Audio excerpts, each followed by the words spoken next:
Right, hopefully you can all see what we expect to see. Has everybody got the main set of slides there? I can see them, yeah. Perfect. Right, Sophie, over to you, and do yell in terms of slide swapping. My go to start. I'm Sophie. I worked at the Office Group, formerly known as the Office Group, now known as Fora, for 3 years as one of their lead architects. And the black and white building was one of the projects that I was involved with at that time. You can do next slide, please, Dave. So I'll just give a little bit of background from the client perspective of how this project came together and our approach to kind of our portfolio in general. And then Dave and Toby will go into a lot more information kind of on the detail. But just as a bit of background on who we are, so we're one of the leading flexible workspace providers in London, but we've also got offices in Germany. We've got over 70 buildings covering 3.1 million square foot. So we do appreciate that our buildings do have like a big impact on a lot of different users and like a lot of different areas of real estate across London and beyond. And we always kind of design with a kind of sense of ownership and flexibility in mind, but also, of course, sustainability. Next slide, please, Dave. So our approach has often been a retrofit approach. Most of our buildings are already kind of in existence, and we take the kind of location, community, audience all in mind, and have a real focus on how those buildings perform over time. Because we're a developer and an operator, we've got a real commitment to make sure that our operational embodied carbon is as good as our embodied carbon. So a real commitment right from the offset of a project all the way through and beyond when users are involved. A couple of stats, but we're kind of higher on this now. We've got more than 8 buildings with PV panels, quite several more with BREEAM, and we use 100% renewable electricity supply across our projects. And we've on the basis of black and white, we kind of took the approach that we were already using across our buildings and kind of stepped it up for our first ground up project. Next slide, please, Steve. So as I just mentioned, the black and white building was our first building from the ground up. And this meant that we could really push our kind of ethos and could really see an opportunity to do something different, something striking. And our vision was to create a building that had sustainability at its core across lots of different elements. So there's a little bit of history of the site. The bottom picture that you can see there shows a building opposite. That's 81 Rivington Street in Shoreditch, and that was actually one of the old TUG headquarters. So we knew the area pretty well. We acquired the site that the black and white building now sits on back in 2023, and then it opened, what was it, January last year. So it was quite a long process. And the former building that was on the site was a warehouse for furniture, lacquering and storage, which the Shoreditch area was really known for. And so kind of as a meanwhile intervention, we used the building as it was, painted the outside black and the inside white, hence why it got known as the black and white building. And we kind of really engaged with the community, and it became a kind of hub in the Shoreditch area for office users. And we wanted to make sure that our new building would do the same. There was actually already an existing planning permission on the site for a very kind of like glass and steel city type project. But we just felt it wouldn't meet our aspirations for a kind of truly sustainable building. And so we engaged with people like Waugh Thistleton and like EOC to really push ourselves with the design and construction to make sure that we could kind of achieve something really special. And that, I think, is a kind of important point to make, is that this kind of sooner that all of these kind of specialists can engage on a project, then the kind of more powerful, the more successful the kind of sustainable outputs can be, because we've got, you know, a great team who know what they're doing, who understand our intent right on it from the beginning. And then that starts to kind of really influence the rest of the design team. So then when we brought in Day Trip Studio, who did the interiors, even when you bring in the contractor, everybody is really on board with the fact that your focus is on creating really kind of important building for the area. So we briefed Waugh Thistleton to create a more kind of sustainable building, and obviously they've got all their experience in mass timber, which Dave will go into. And I think by embracing that, and also their kind of innovative approach to the facade, which I'm sure Dave will touch on, that meant that we could really meet our aspirations for embodied carbon, for operational carbon. Yeah, I'm sure Dave will kind of go on into more detail on that later. But our kind of approach for sustainability kind of went across all aspects. So there's, you know, the structure, there's the facade, but then there's also elements that we have selected for, you know, our fixtures and fittings, for our furniture, for our FF&E, that all had that kind of approach in mind. So next slide, please, Dave. So a little bit about the building. Obviously, we were really able to reduce our embodied carbon from what an equivalent kind of steel and concrete building would be. We quadrupled the size of the building that was on the site before, which to us is also really important because it's really maximising kind of critical central London space. A couple of just like key metrics: it's 7 floors, including ground and lower ground. We've got 28 offices in there, 6 meeting rooms, so it's about kind of 520 workstations.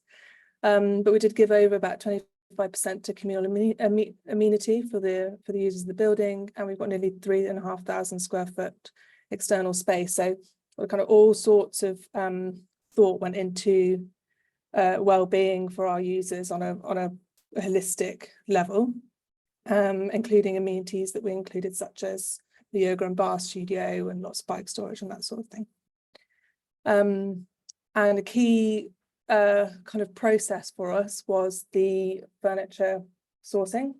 So we managed to source 95% of the furniture for the building from the UK, made or supplied. So that was a really big achievement for us, and goes to show that it can be done, like within our budget. It's just that it takes a lot more time. So it's something that we looked at a lot longer ahead than we might do for other projects.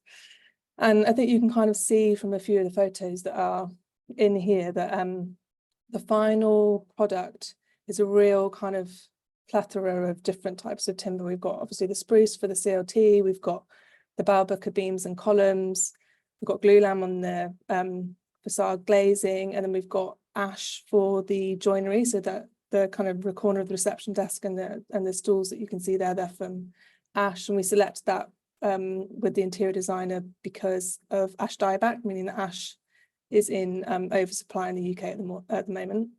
And so I think that layering of all those aspects, whether they be right, you know, from technical, from the facade design right through to the flooring that you're walking on and the material that you're using for your furniture, really gives a sense of a kind of legibility of sustainability, which I think is actually really helpful for our tenants.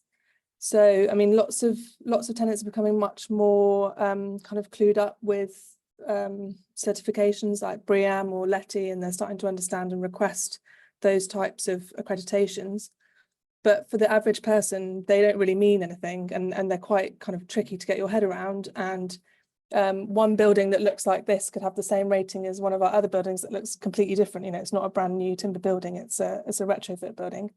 But the kind of the legibility of this means that, you know, even just an average person walking past our building in the street, they only have to understand that timber is a renewable resource to kind of understand that the building is sustainable. And that's really helped with even translating the kind of sustainable approaches that we've done in the past across our other projects, and also, you know, our kind of current retrofit schemes, because it kind of creates a comparison line of like, oh, it's actually got the same BREEAM rating. It's had the same thought gone into it in terms of material selection. It's had the same thought behind elements, whether it be lighting or facade design. And so I think that's actually really beneficial, is to have basically to have a product that for us is very easy for users to understand. Next slide, please, Dave. And then in terms of a kind of like fun little project that we did during the process, we hosted a makers and mentors scheme. So we engaged with quite a few different bespoke local artisans for pieces of furniture within the building. And then we took 3 of those and they became mentors for 3 students, graduate students who were studying different elements of like interior design and architecture. And they each created under their guidance a piece of furniture for the building.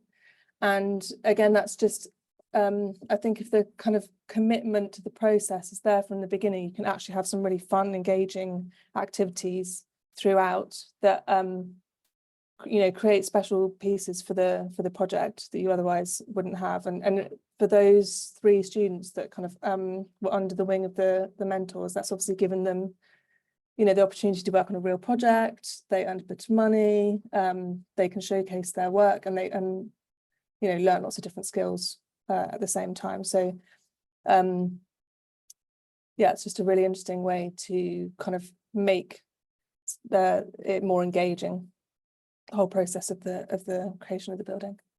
Next slide, please, Dave. And then so just kind of finally, before the other 2 go into more detail, our message with the building, kind of as I said, is that it creates a much more visceral understanding of sustainability for our clients, but it also kind of says something to the real estate industry about, yes, it can be tricky to try and build in timber, but that it's worth it and it is possible. And there will be all sorts of kind of hurdles along the way, but if you do have the right team and the kind of commitment to the process, then it is possible to create a really special project. Your turn, Dave. Thanks, Sophie. I'm just going to jump in there to remind everybody that there's a Q&A button at the bottom, and would like to encourage everybody here to ask questions. Just get into that Q&A box and fire away with any questions you want to ask. Thanks. Well, thank you. So my turn. So from Toby and I, you're going to get a bit of a sandwich presentation. I'll do a little bit about the sort of architecture with a capital A, if you like, and some of the key decisions. But I think this slide is probably the most important one that we have. I think, you know, our approach to architecture is very much predicated on the idea of collaboration and the idea that architecture and engineering are not entirely separate disciplines, whether that be structural engineering, mechanical engineering.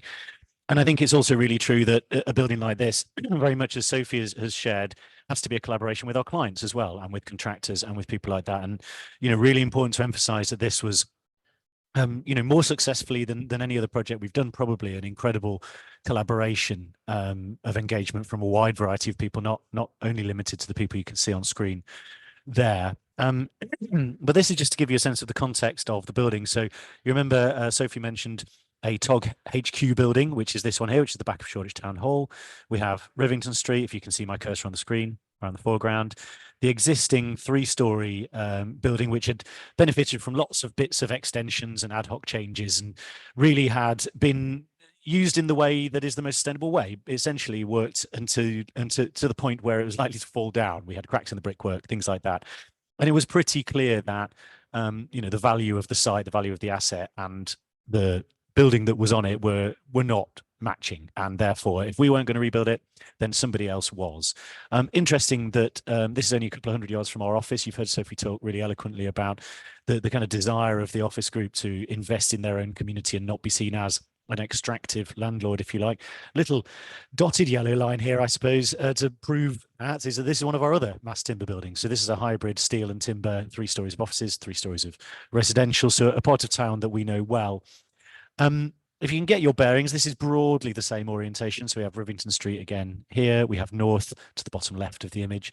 The site here is a yard connected to the railway arches. So that's owned by Rail for London.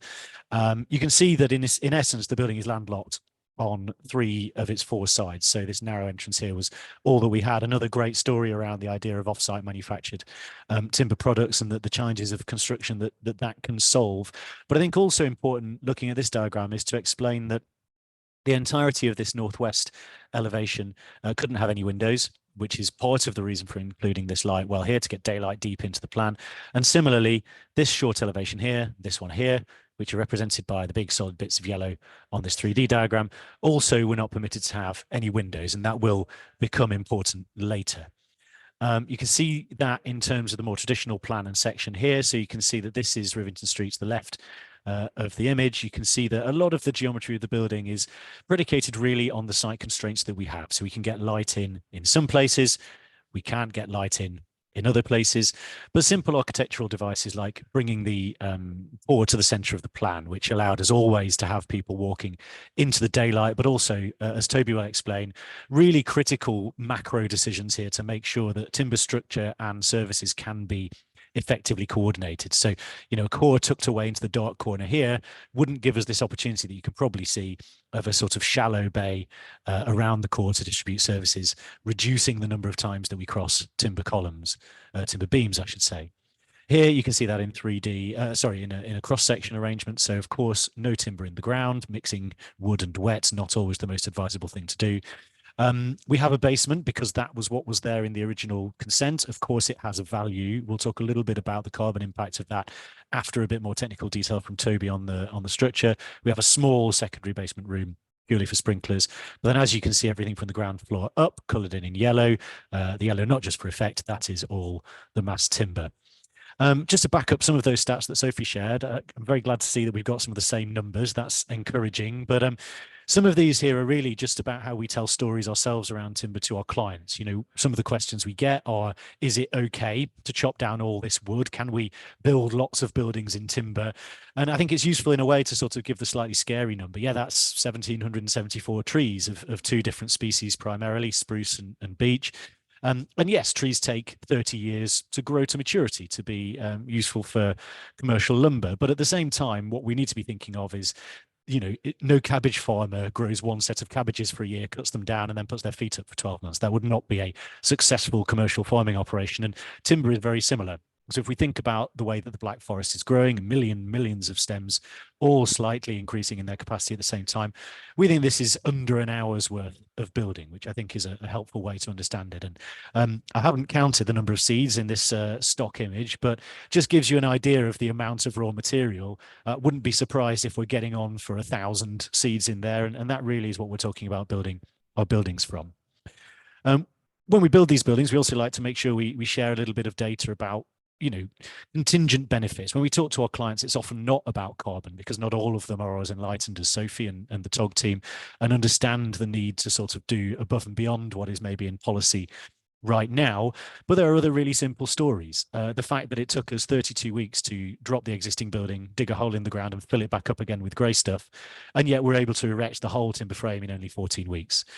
Stories that follow on for that are stories about knock-on effects on program, the idea that you're able to load those slabs, start first fix the day after, rather than 28 days later if you're building a concrete frame.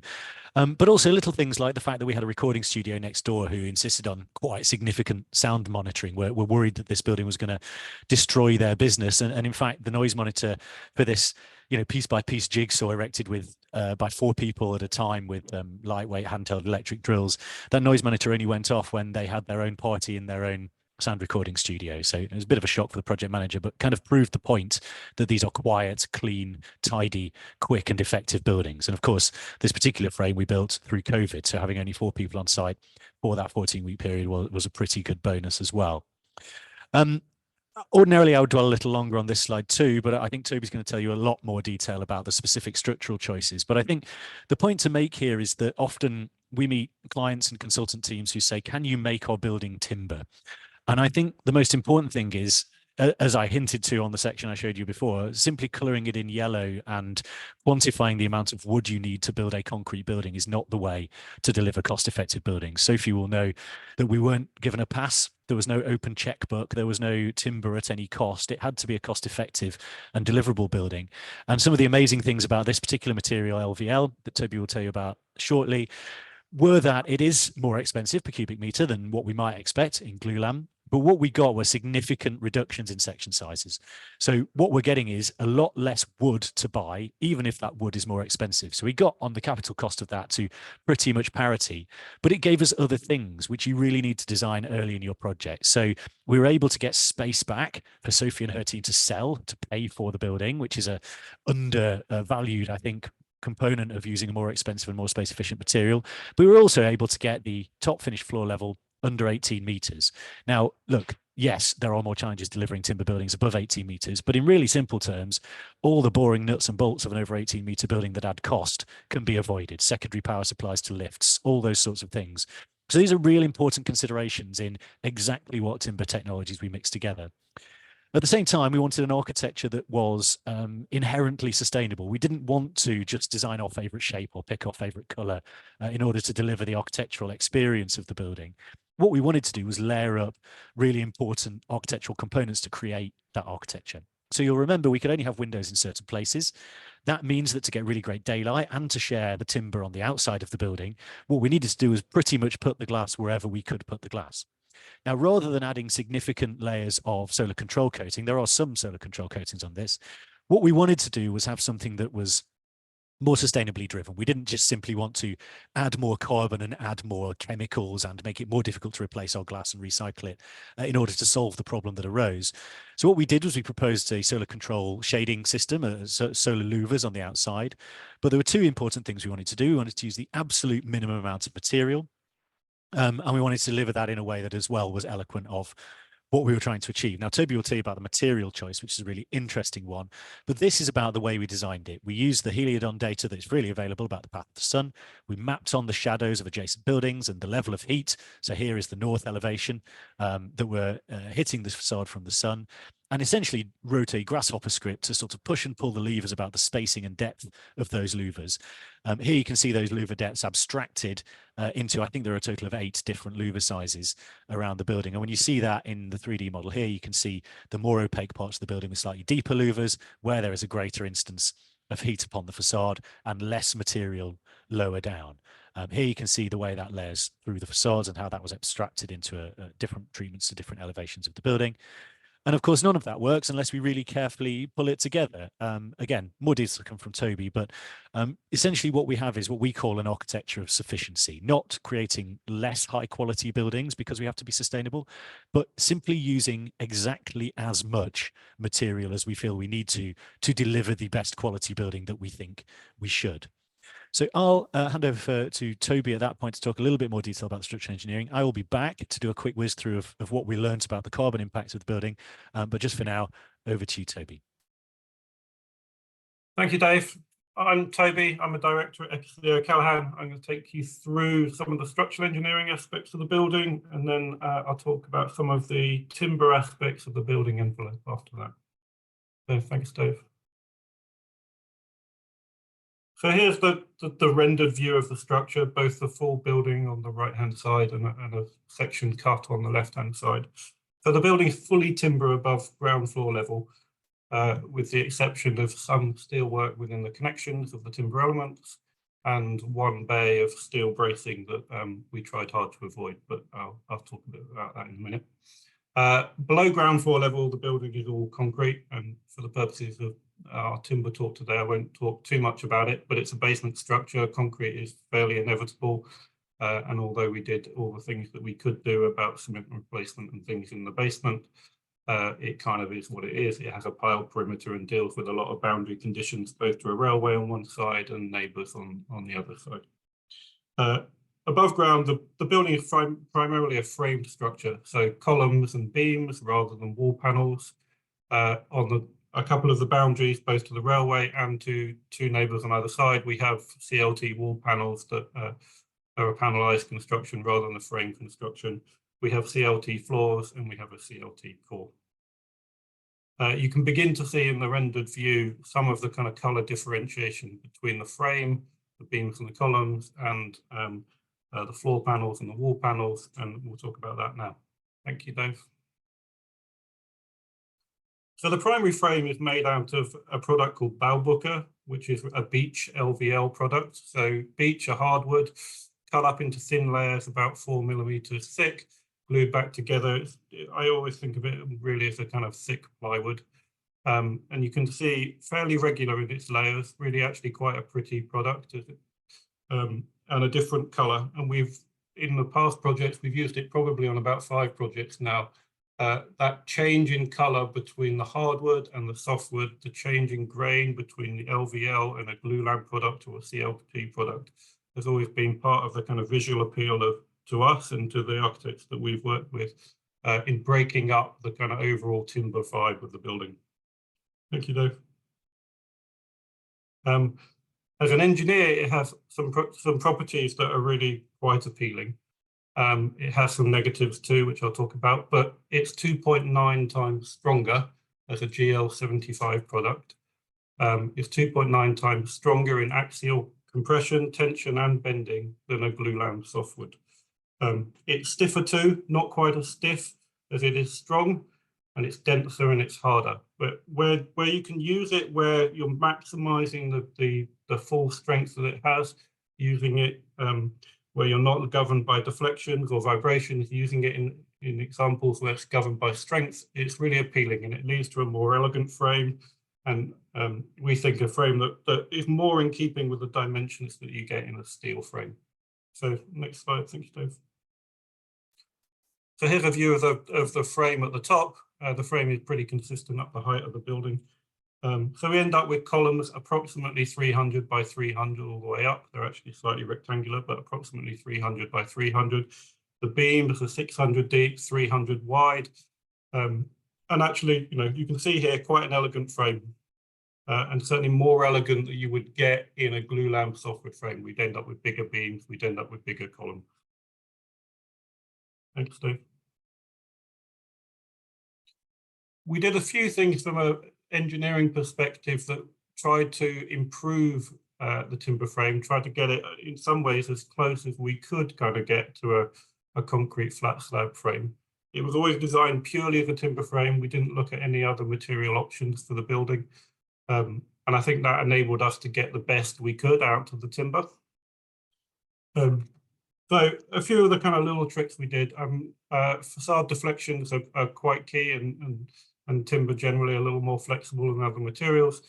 So the column grid on the facade line is relatively modest, 4.5 meters. And that means that the edge beam around the perimeter of the floor is not too big. We managed to keep that pretty shallow. The beams, the 600 deep beams, are pushed up into the depth of the CLT, which reduces their overall depth and the impact that they have on building services and things in sticking down. They have notches within them in carefully chosen positions that allow a little degree of services to cross through those beams. They look a little hairy, but by the time some of the beam is set up within the CLT, they're all right. We have no secondary beams in the project.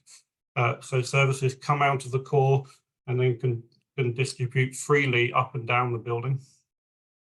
And then we achieved some degree of rigidity in some of the beam to column connections. That helps with stability that I'll come on with. It also helped with the deflections and vibration performance of some of the longest spanning beams.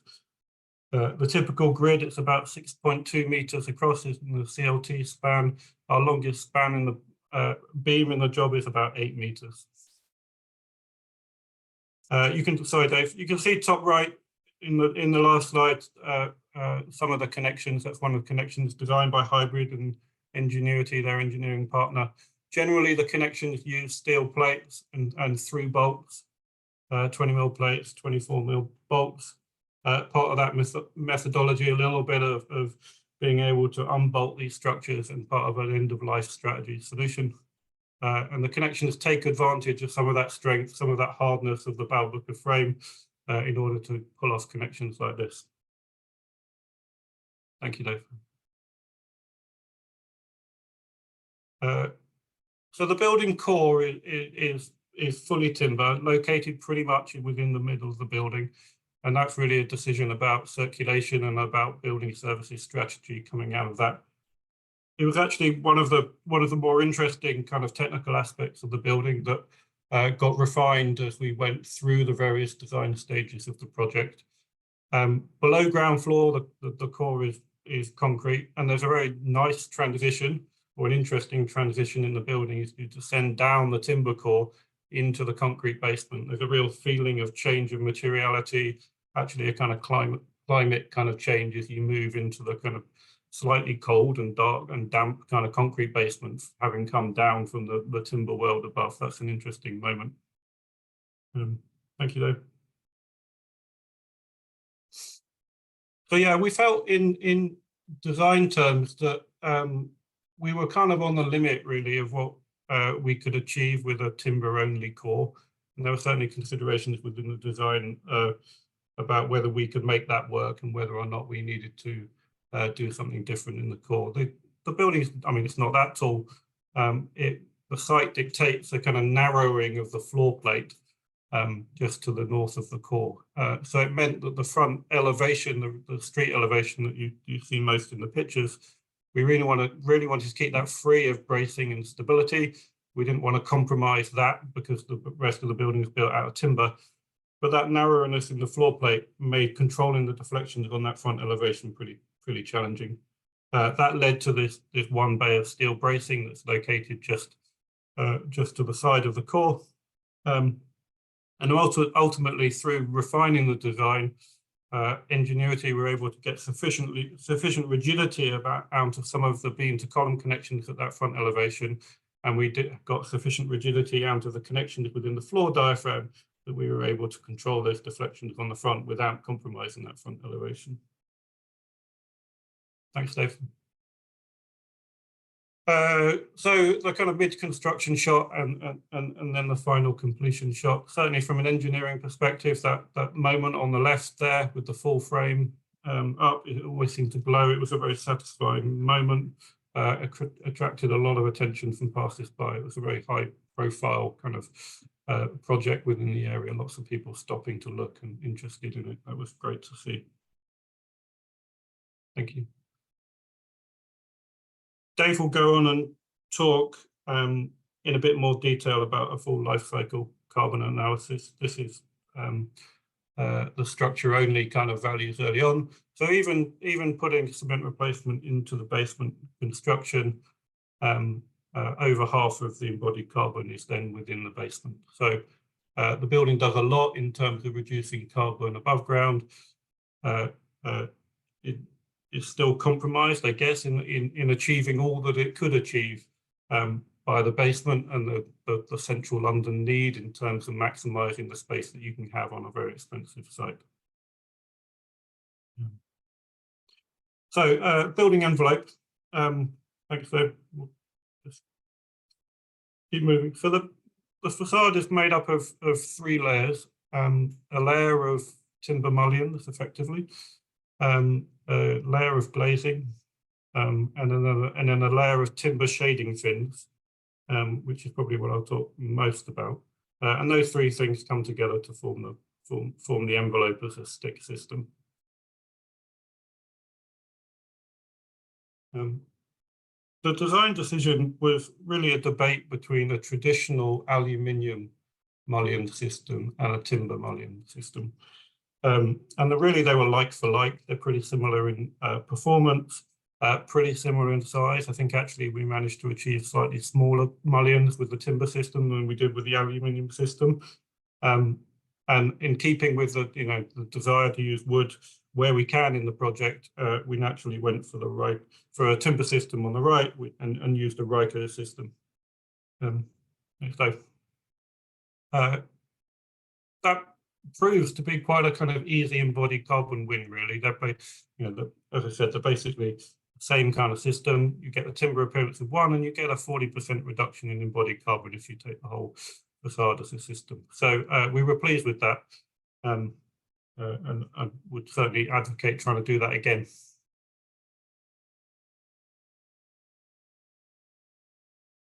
This is to detail a 3D view on the left there of the various components. The timber beam, you can just see some of the timber mullions just in front of it, the glazing, and then the shading fins that sit outboard of that.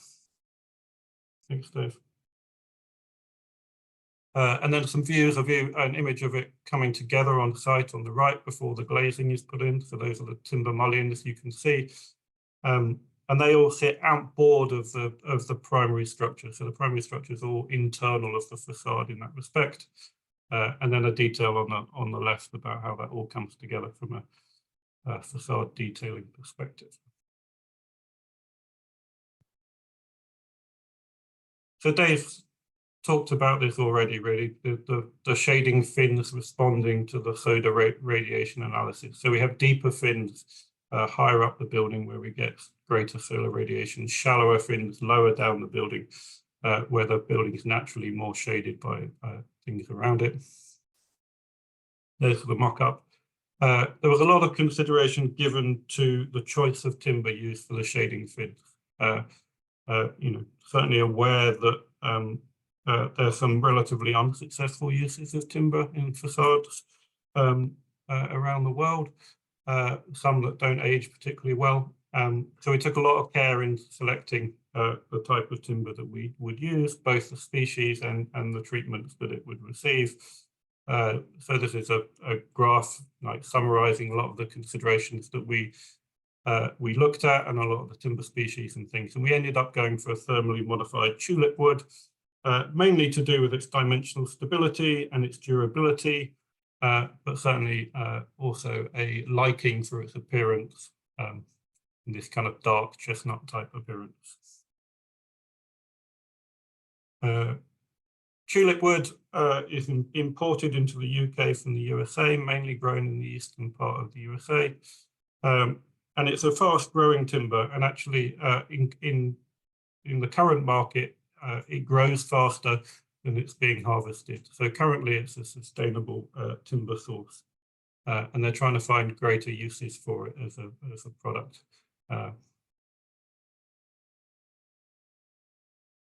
So in order for us to use it in the facade, there's lots of sensitivity about timber and facades and fire and these things. So the timber underwent a number of treatments. So on the far left, the raw timber, it was thermally modified in the USA before shipping, so heated up.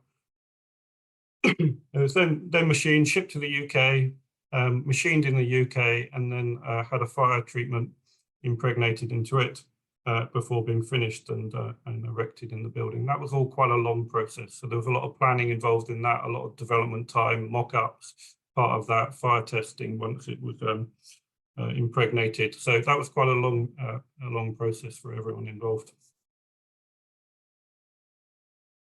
And then the final building on the right, or the final facade on the right in that context, and on the left are the interior views of the facade. So you can see the timber structure, you can see the regular rhythm of the timber mullions, and then the shading fins at a greater frequency outboard of that. Well, thank you, Toby. So I'm aware we're ever so slightly over our allotted 35 minutes already, so I'll try and wrap this bit up relatively efficiently. I mean, interestingly enough, excuse me, unlike I think probably most architects, whilst we love to share the beautiful final finished photos of it, I think all the bits you've already heard are probably the bits that excite us the most. But we've been really happy with the reception for the project. It's garnered a lot of attention, and actually, this was the intention of our client. We've completed almost 30 mass timber buildings of different shapes and sizes now, and because our agenda really is about sustainability and about carbon, the vast majority of those buildings don't really tell the story of timber. They're about the good average. They're about making the vast majority of our simple, modest buildings out of lower carbon materials. So the opportunity here, working with Tog and Sophie and her team, was to really shout about the process. And I think that's something we've been able to do. And hopefully some of these photos share that story as well. But I think more than anything else, the bit that we're excited to tell as the kind of final jingle of the story is really about quantifying what it is that we've achieved. On these next few pages, you'll see lots of text. I don't for a second expect you to read and absorb all of it. Really, as much as anything, it's to try and share the amount of information that's available. We intend to publish the full LCA, which we were supported in by TOG to prepare in the fullness of time. But the start of the carbon story really is what we were doing whilst we were building the building. So Toby has already showed analysis the DOC were working on, specific to the frame, specific to the choices that we would make in the curtain walling. And this is the design stage appraisal of the building. So we worked with Toby and his team to model a comparable concrete building, so slightly more than just simply taking rates from elsewhere, a slightly more detailed assessment. So what you can see on this slide is on the right of the screen where my pointer is now, that is the A1 to A5, so pre-complete or at completion embodied carbon of the building for a comparable concrete building. The middle pie chart is the predicted embodied carbon for the same stage for the building that we actually constructed. And then on the left is the building quantified in the same way, but then accounting for sequestered carbon, because in most models of whole life carbon analysis, of course, we assume that the vast majority, if not all, of the sequestered carbon is released at the end of life. So the headlines from what we were learning on the way through, Toby's already alluded to the fact that that basement delivered quite a substantial proportion of the embodied carbon. Now, not building a basement is a good idea. We think that there's about 1,000 years worth of cycle trips from the 100 bikes that are stored in there to pay for that in carbon terms. Not advocating for you to all throw your bikes in the canal, by the way, but it does lead us to think about what the right discussions and decisions are. Now, of course, we have some quite substantial piling, lots of historic buildings all the way around 3 facades. So I don't for a second think we would get all of that carbon back if we didn't build a basement. But it's instructive as we go through the building to understand where that stuff is going. I'd like you also to carry in your mind the MEP percentage here. But I think the other important thing is to say, well, look, on day one, what we're expecting is, roughly a third saving in terms of embodied carbon from that decision to build in timber. And then, of course, if we do talk about a scenario where we envisage the building being fully demountable, which it is designed to be, where we prioritize bolts above screws, above glues, actually the expectation is that a fairly large proportion of that 55% of sequestered carbon may well stay in those components for far longer than it will take to reabsorb that in the forest. So we could be talking about a building that is 2/3 less embodied carbon, even including for a proportion of that delivered in concrete in the basement. Now, what we did was we kept that conversation going. It wasn't enough to us to simply say, well, we've done our maths, we can tell our story. Here are a few screen grabs from the sort of data that we've produced post-completion. So once we're able to properly quantify things like MEP, which are a substantial part of that story, by having a full BIM model, which we needed, which was incredibly valuable in coordinating the services carefully in this building, we could be much, much more precise about the embodied carbon that goes into those components. But even we can be more precise in terms of the embodied carbon in our timber structure and things like that, because we can start to gather EPD certificates. We can start to follow through the changes that are made as we develop the building, all those subtle things that Toby talked about in engineering that with Ingenuity and Hybrid as we went through are all picked up in a detailed EPD. Now, the great news for us is that we think actually we did rather better than expected. So this is the revised number. So from a number in the 400s to a number of around 343 for that A1 to A5 embodied carbon, we're now able to generate whole life carbon figures and also compare that to other really important components. Now, lots and lots of data on here. Don't expect you to take it all in, but in the same way that we have to tell stories by the way that we design our buildings and the way that they look to passers-by and to building users, we also want to be able to tell those stories in ways that we can share more widely, whether that's through publication, whether that's through talks like this. And it does help to start to use metrics like the London Energy Transformation Initiative, because it means we can simplify all this and stamp the letter A on it, which is a good start. It's not the be all and end all, but it allows us to communicate with people about exactly what it is that we think we're achieving. It's really important to talk about operational carbon too. I would not say this is an innovative building in operational carbon terms, but it is a very airtight building. Of course, if we accept that we do have a guaranteed zero carbon supply, we can talk about a net zero carbon use building. All of our publications aim to be as kind of legible and honest as possible. So what we provide in terms of the operational energy use over the 60-year lifespan of the LCA is comparable data around whether we consider the current grid, whether we consider a decarbonised grid, or whether we accept the REGO guaranteed energy supply that is in fact being used at the building at the moment. Of course, we're generating energy on the site in line with the Mayor's requirements. We have a 31% reduction in our energy take because of the 200 square meters of PVs that we have on the roof through the air source heat pumps that we use to match up with the combined heat and power system in the basement. And we have a 20% improvement on the REBA 2030 target for annual demand in terms of operational energy.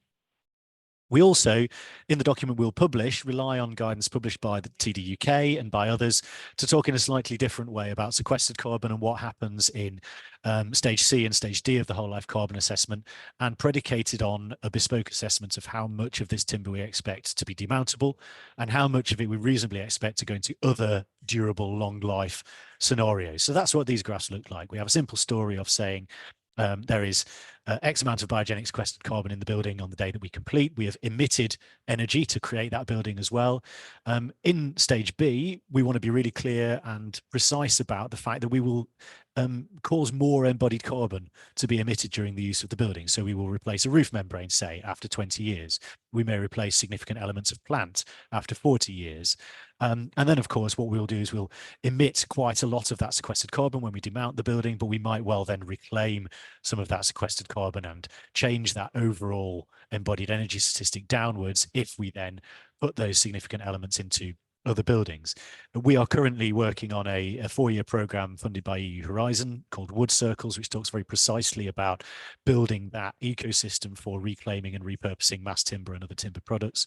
So I think to me, it's very easy to say, oh, well, that won't really happen. But then, 10 years ago when I started working for Andrew and Anthony, or 15 years ago when we built Murray Grove, people also said, well, you'll never have an all exposed 6-story mass timber building in the center of the city. And I'm proud to say that we proved them wrong about that. And we hope to keep proving people wrong and keep making better decisions for people and for planet for as long as we are able. So that's the end of the talky bit. I, for one, have paid almost no attention to the Q&A. So I'd be very happy if our able compere wanted to share a few questions with us, but I'll take this away from the screen now so you can see our smiling faces, and very happy to take questions for the remainder of the time.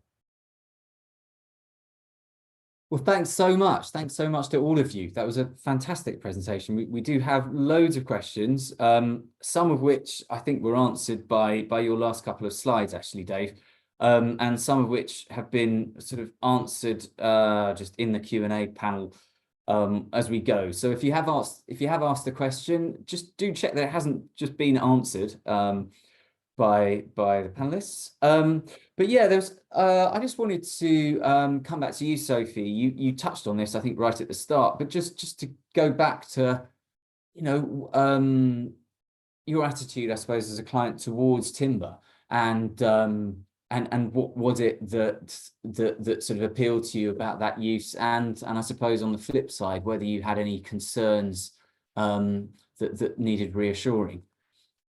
Well, I think on the kind of the positive elements that we already knew about timber, obviously it being a renewable resource and wanting to commit to using it on the project, but I don't think we would have actually got there without someone like Waugh Thistleton to take us through that process, because you do need the kind of the people that know what they're doing, know what they're doing in terms of building it, have got the passion and commitment to go out there and research and the experience. And I think even if perhaps you're a new practice that's just starting out in using timber, so long as you're kind of committing to perhaps resources like this one and kind of gaining knowledge that way, then you can really make an influence on a client to choose a better material. And then in terms of, I mean, I think actually in the industry, the issues with timber are probably more apparent than some of the benefits, or at least kind of they get spoken about a lot, stuff to do with program, with cost. But as Dave said, program wise, and particularly with our access issues to the scheme, timber was actually a really beneficial system to go with. We could kind of, everything could be done off site more or less, and then just kind of dropped in. So that really helped us on that sense. And I would say that we probably had a longer kind of pre-design stage, but construction stage was shorter. So in the end, it's kind of rounded off.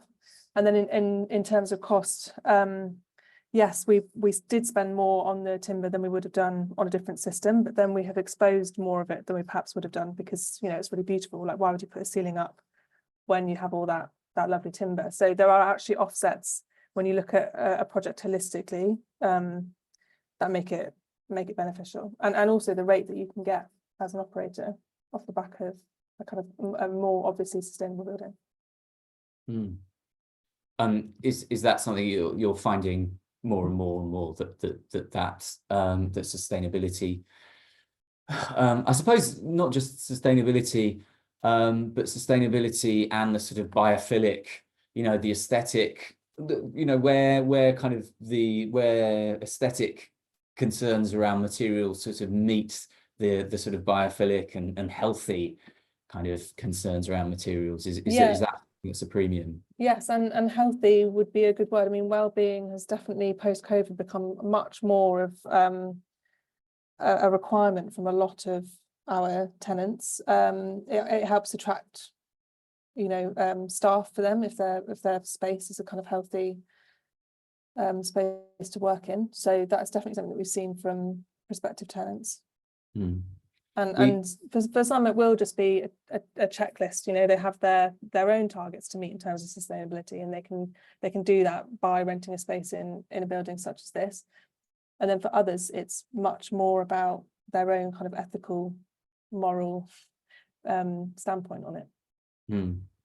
We had a couple of questions in the chat about transportation and whether transportation of timber, importing it, eats into the embodied carbon. I could probably pick some of that up. So the first thing to say really clearly is that all of that transportation is identified in the embodied carbon figures that we provided. So that's covered in the EPDs. So there's no hidden agenda there. I mean, I think lots of people in the room will know more than me about the realistic potential for homegrown CLT. I mean, we have worked with, interestingly, CLT pressed from tulip wood with Seasick, or now Best in Scotland, so that those things are feasible, but at the moment that supply chain does not exist. And I think what you can see is that the reduced carbon outcomes that we've quantified are so great that I think at the moment that transport piece is not enough to dissuade us that this is the right choice.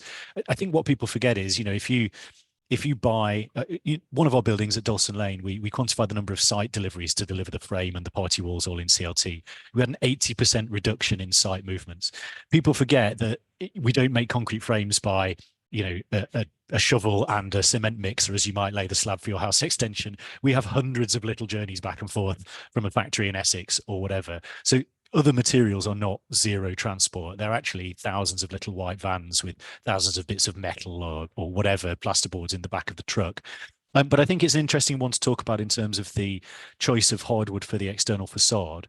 I mean, I think yes, we probably could have reduced the carbon yet further by specifying ash, which, as Sophie said quite rightly, is an abundant supply in Europe at the moment. But there is a part of this which is about advocacy, which is about telling stories. Now, we've been working with the American Hardwood Export Council for quite a few years. Some of you might recognize the pavilions they've commissioned. Tulip Wood, Endless Stare by DRMM, and the Smile by Alison Brooks. And of course, we did the Multiply Pavilion. And, what we see there is this incredible resource that was used mostly for furniture coxing. We now don't want to pay for hardwood furniture coxing. We buy softwood from IKEA. We smash it to bits and throw it in the skip when we finish with it because it's dirt cheap. And what we saw was this amazing, easy to work, fast growing hardwood that was needing to be cut down because these are commercial forests. And so a lot of it was ending up in things like biofuel. So yes, it's a greater embodied carbon burden on this one building. But if you think that all of those tulip wood or American poplar trees that went into our building would most likely have gone into short lifespan products because nobody's buying it as a durable material that it could be, actually we've saved all that wood from the atmosphere and all that carbon from the atmosphere. So we do need to think about this idea of our buildings as carbon sinks, not simply as things that attract the emissions of carbon. And that's where a lot of our work into circularity, demountability and reclaiming components is focused on these days. Well, also, I mean, as Dave mentions, it's a supply and demand type system where, the more timber we use, perhaps the more we'll be able to see grown locally. But until we're at that point, that's not a reason not to use it, because we are still getting great reductions in embodied carbon. Thanks very much. I should add that we do have a few resources that might be helpful. On our site, we have a net zero carbon roadmap. And I think actually when I was introducing everything today, I sort of mentioned our 2024 embodied carbon data for timber products, which includes CLT. So, do have a look at that if you're interested. Yeah, we had a couple of questions about the floors. Somebody had asked what the floor build-up was above the CLT, and another question that asked about acoustics, whether there was any topping from the point of view of acoustic concerns. I mean, I'll start with that one, and then maybe I'll pass the difficult bits to Toby, and he doesn't know what's coming, so he can start scribbling in his notebook. But in really simple terms, what we have is a CLT deck. We have a reclaimed raised access floor, actually save quite a lot of money as well as a lot of carbon. And that raised access floor is very much a traditional Kingspan style pedestals, metal tray. But we do have acoustic isolation pads underneath each individual pedestal. Now, beyond that, the way I would characterize it, now I'm no acoustic expert, and there are a wide array of metrics that define whether it is permissible or not permissible. The way I would characterize it is, for space separation acoustics, we meet the British standards requirement, but we do not meet the BCO requirements. And actually that's slightly similar in terms of vibration. So for us architecturally, and talking to our client, the question was, you know, our timber buildings can be designed to whatever performance criteria you want them. But each time you meet a higher criterion, you expend both carbon and money. So we took Sophie's colleague, Charlie, the CEO at the time, to our office in an old warehouse in Shoreditch and said, look, this is a desirable office building in this location. It is not the square mile. You'll look up and you'll see the underside of the floorboards on the floor above. And when we jump up and down, you might feel it. And when we drop a ream of paper on the floor, the people downstairs might hear that. The question is, what is the value of criteria like the BCO guide to your project? And therefore, should we expend money and carbon in achieving that value? And ultimately where we got to was, actually, you know what? Those British standard criteria are more than acceptable in this desirable part of the city and deliver the product that we need to deliver. So therefore, that expenditure of additional screed toppings, layers of materials, additional timber, those things do not add value to our project. And that comes back to this idea of an architectural sufficiency.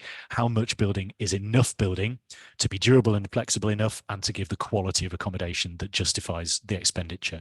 But I don't know if there's anything you wanted to pick up on there, Toby, in terms of vibration and things like that, how we approach that. Well, I would add that, I mean, a lot of timber buildings have a concrete screed on the top. I think if you're not using that concrete screed either to meet the acoustic requirements that you've met yourself, but more if you're not using it to meet vibration requirements or using it compositely to help reduce the amount of timber in your building, then there's definitely an argument that says you're adding weight to the building and you're adding carbon to the building without having a clearly defined requirement for doing so, really.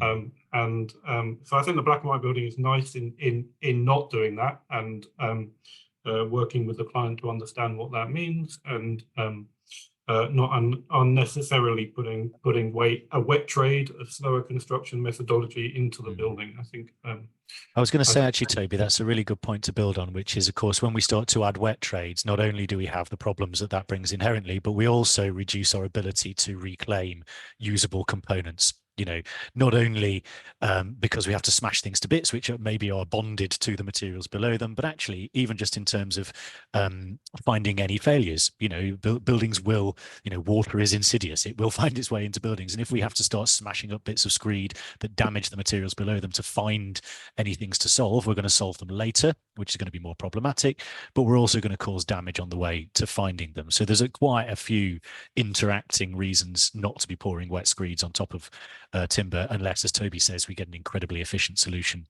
predicated on that. Yeah, and there are vibration considerations, of course, in the design of the floors, but in a building that is designed specifically to be timber, it's not trying to be a timber replica of a long span steel frame structure. Those vibration considerations are less than we've seen in other projects that really do try and use screeds and things to try and help meet vibration requirements. Great, thank you very much. We do have quite a few other questions, but we really have, unfortunately, run out of time. So I will try to get back to all the people that asked a couple of questions, because I think I know a couple of the answers to some of them. So I'm just going to thank our panel again. Thank you so much for a great presentation. Couple of other things I'd just quite like to point out. I'm just going to bring up the information about our next webinar, which is about the award-winning Spruce House from AOFT Architects, a lovely private domestic infill projects in Walthamstow in London, which really shows just how well CLT can provide a great, beautiful house in a quite constrained space. But that's a great one. So so do reserve your ticket for that. And there's some pictures for it. But thank you again to our panel, and to our panel and to our audience. Have a fantastic afternoon. Thank you very much. Thank you all. Bye now. Thank you.